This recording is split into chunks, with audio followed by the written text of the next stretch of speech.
Welcome to How to Save Relationships After Election Day. In a matter of days, about half of our nation will be, at minimum, disappointed in the election result. Some will be more than disappointed, some will be angry, and some will be heartbroken, and some will probably be incredibly bitter. So how do we navigate life when the bitterness, maybe even rage, is coming from people we care about? One way that I've seen happening is to decide that we no longer care about them. We say, okay, we have to work with them and maybe live next door to them, share holiday dinners with them, share family members with them, but we've decided it's just easier to no longer care about them. And we've all seen this happen, mostly through some kind of veil, like social media or texting or emailing, or a very 2021 unfriending. So we basically separate ourselves from them in some way, but we pay a price. We lose a piece of our community, a part of our support system. People who were, once upon a time, our people are no longer part of our lives. Now they're just other people. And I know we can do better than just cut other people out of our lives. And as I say this, I do know that it is a struggle. I am completely aware of that. Just because I teach practices like mindfulness and compassion doesn't make it less of a struggle for me. I also have opinions. I have beliefs and ideas that are truly different from those of some of the people in my life. And I am not perfect, and I am not always loving and accepting. I also have to make an effort to find perspective in this moment, and I want to share with you what I've been doing. I'm just like all of you on this journey. So we really can find a new perspective. It is attainable, and so is compassion, and so is something even more powerful, empathy. So what is empathy, and how do we access it when we're just not feeling it in our hearts? Or when we're feeling the complete opposite, like anger or really complete disconnection from some people in our lives. And the key lies in how we speak to and listen to each other in our communication with other people. Communication is really just sharing information. And we do that with people in our lives, whether we have to or want to. But that's not all we share. We also share feelings. And empathy is really the ability to understand and share the feelings of another person. Empathy enables us to put ourselves in someone else's shoes. We are hardwired for empathy and for compassion. It's really how our brains work. Empathy is something that is innate. We see it in children, we see it in animals, like this little one over here. Empathy is not sympathy, which usually entails pity. Empathy is way more productive than pity because it allows us to recognize emotional states in others, and then we can match or we can share those states to alleviate the pain that someone else is in. So empathy helps us also to learn from others. And I'm going to pop some neuroscience in here for a minute because can't ever make a video without throwing in some neuroscience. And I'll make it relatable, don't worry. So neuroscience teaches us that we have something called mirror neurons. These are neurons or specific brain cells involved in mirroring behavior of other people. And this is how babies learn from their parents and all the people in their environment. As babies, we learned by example, and that really doesn't change throughout our lives. We keep doing that even in our adulthood, and that's how we develop ideas and belief systems.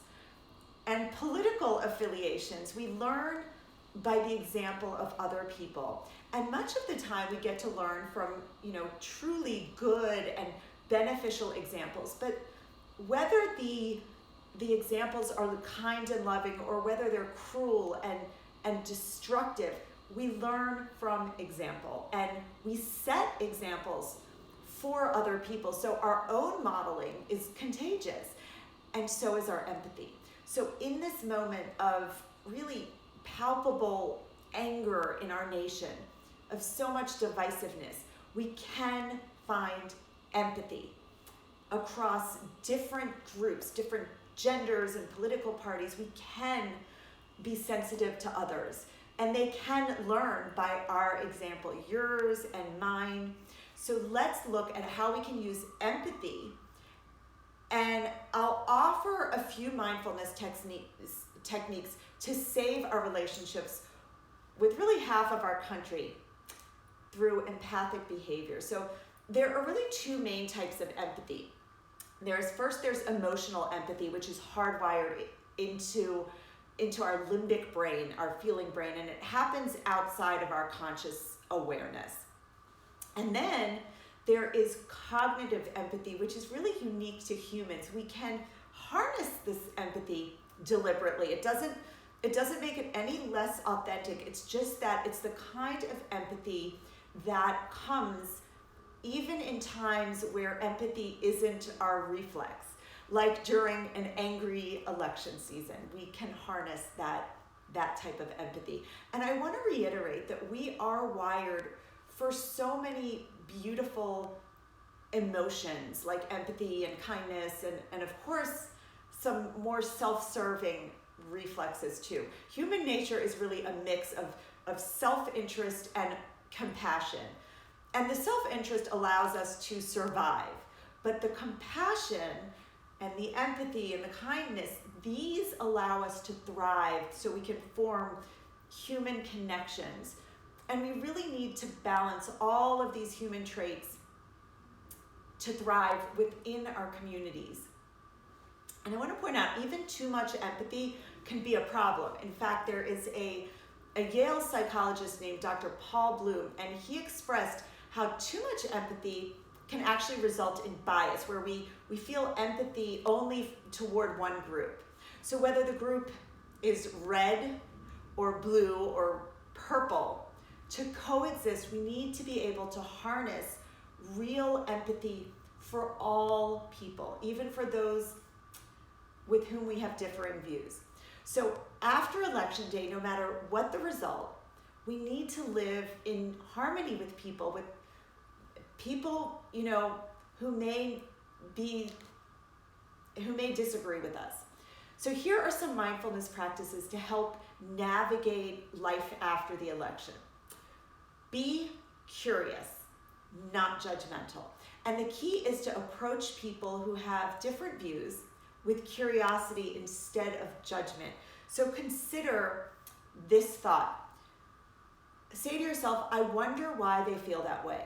When you ask it with genuine curiosity instead of an already formed judgment, your confirmation bias, you open yourself up to hearing a real answer. Next is to look around you. America is a melting pot, but most of us are living in a protective little kind of bubble of people just like us, our circles of sameness, I like to call it. So examine the members of your own little circle and just consider what they value, who they love and fear, and for whom they pray, or to whom they pray and for whom they vote. And ask yourself, are they safely similar to you? And then what about those outside your circle? Look beyond the perimeter of that little circle, that line that separates you from other people. Just look around. Next, recognize the act of othering. Really important term. Othering means seeing another person or group as intrinsically different to oneself. When we other, we create an in-group and an out-group. And we feel this sense of solidarity to our in-group, and we feel a sense of separation from the out-group. And really, for every problem in our nation right now, there is abundant blame. Who gets blamed and who does the blaming really just depends on the group with which we identify. So othering excludes the others, and you can be sure that each of us at some point in our lives will be or has been among the others. Next, we just want to lose the labels. We need to stop focusing on our differences. We are so easy to and ready to label them. But when we fixate on the otherness of others, we justify their separateness, and then we begin to feel threatened by them. We actually label them, and then we subtly dehumanize them, and we detach ourselves from other people.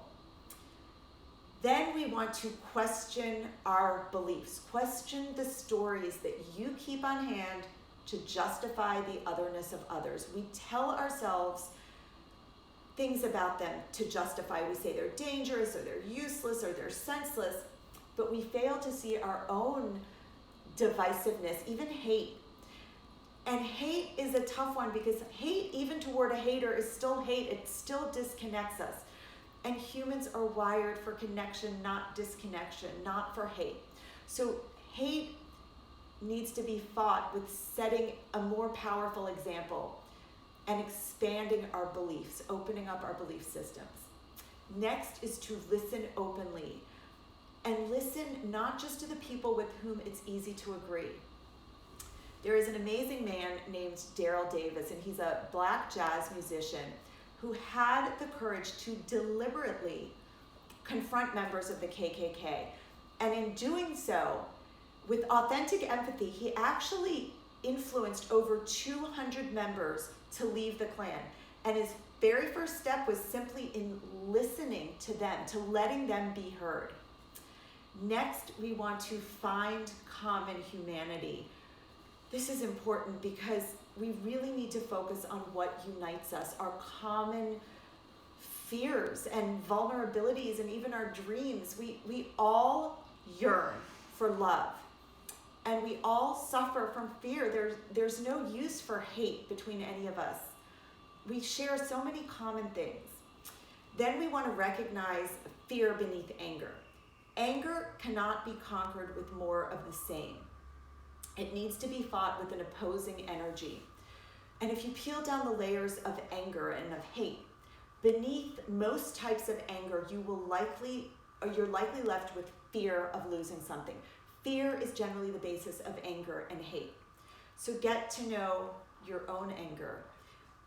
And this can hurt people. Anger can hurt people, but it always eats away at the person feeling the anger. So releasing anger and ultimately fear doesn't make us more vulnerable. It makes us more connected.